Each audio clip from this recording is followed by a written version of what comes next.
1971 সালের 25 মার্চ এক বিভীষিকাময় কালরাত নেমে এসেছিল এদেশের মানুষের জীবনে।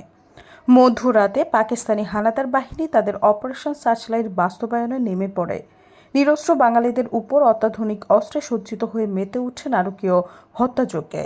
আজ সেই ভয়াল 25শে মার্চ গণহত্যা দিবস। যথাযোগ্য মর্যাদায় দিবসটি পালনের লক্ষ্যে জাতীয় পর্যায়ে বিভিন্ন কর্মসূচি গ্রহণ করা হয়েছে। দিবসটি উপলক্ষে আজ রাত 10:30 থেকে 10:31 পর্যন্ত 1 মিনিট প্রতীকী ব্ল্যাক আউট কর্মসূচি পালন করা হবে। কেপিআই বা জরুরি ব্যবস্থা ব্যতীত গুরুত্বপূর্ণ সরকারি, আধা সরকারি, স্বায়ত্তশাসিত এবং বেসরকারি ভবন ও স্থাপনাগুলোতে এ সময় কোনো অবস্থাতেই আলোকসজ্জা করা যাবে না। গণহত্যা দিবস উপলক্ষে প্রধান উপদেষ্টা অধ্যাপক মোহাম্মদ ইউনূস বাণী দিয়েছেন।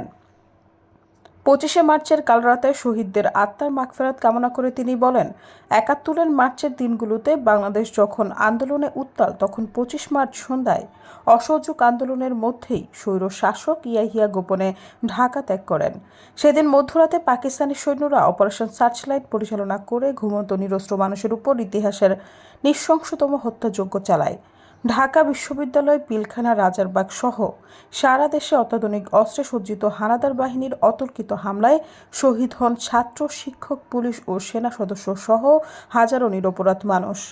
তাদের আত্মদানের পথ ধরেই দীর্ঘ 9 মাস রক্তক্ষয়ী মুক্তিযুদ্ধের মাধ্যমে আমরা অর্জন করেছি কাঙ্ক্ষিত স্বাধীনতা। সৈয়দা ফারিয়া, সমযোগ।